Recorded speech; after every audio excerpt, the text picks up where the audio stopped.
All right, we're here with the Commissioner of the ECHL, Brian McKenna. First of all, Brian, welcome to Boise. Obviously, the snow is here, but you picked a pretty exciting game to come to tonight. Lots of goals. Absolutely. A good hockey game, back and forth, and lots for the fans to cheer about, no question about it. How many times have you ever seen an 8-0 run by a team? I think that might be the first. I mean, lots of times you see high-scoring hockey games, but it's very lopsided. Tonight was the exact opposite. Got behind early and then roared back with 8 goals and give up one late. But I don't know that I've ever seen 8 unanswered in a game like that before. Well, there's been a lot of new things in the ECHL over the last couple of years. Of course, the absorption of the CHL, the new teams. They had their own division last year, and now they're kind of spread out. Just talk about the lay of the land this year for the ECHL and what you like to see and what you've liked to see from these teams so far. Well, it's been an exciting year for us. We have the new teams in the East, 3 markets that came over from the American Hockey League.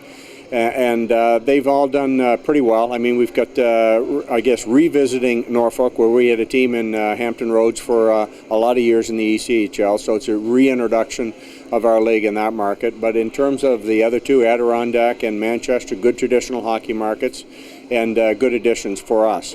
The neat thing this year, though, I think, with the league is that we're seeing more east-west travel. So here in Boise, I mean, you're going to see teams from the east that you haven't seen before or haven't seen in a number of years. And I know we're getting favorable comments from fans across the league that they're seeing new faces, new teams, new logos in their building. And I think that variety is good, and that's something that we tried to take into account when we made the schedule for this season. Another change that seems to be really popular, and this is across the board of all hockey, the 3-on-3 overtime. It's been pretty exciting. We've seen a few ourselves. How do you think that's changed really the landscape of hockey? Well, it's a new addition, innovation, but I think it works for us in 2 forms. First, it solves more games, finalizes more games, gets a result in that overtime period, more so than when we had the 4-on-4. But fans still get to see the shootout if you don't have the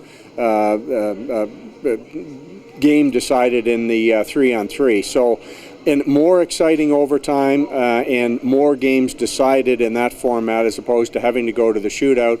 But at the end of the day, if it isn't decided, then fans still do like to see the shootout. But we like it so far. I mean, we've had a pretty good sample of games so far. And more important than the league or teams liking it, I think we're getting favorable results from the fans. So that's the most important thing.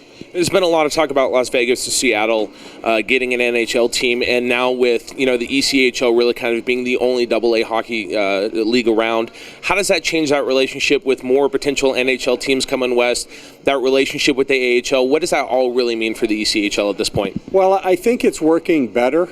It's still early, but with more American League teams in the West and potentially more NHL teams in the West, it spreads all the leagues out across the country. It gives the opportunity for NHL and American League teams and ECHL to be closer to their affiliate, less travel cost, able to call players up easier and build, I think, a little bit of geographic ties that we didn't have the opportunity to do before, and especially where the American League didn't have the chance to do it before with the vast majority of their teams in the Northeast. So in the long run, it's still a work in process, but we like it, and I think it bodes well for the future. All right, well, Commissioner, thank you for your time, and hopefully we'll see you back here in a couple of months. Appreciate it. Thank you. Great to be with you, and best of the season to you and all the fans. Thank you, sir.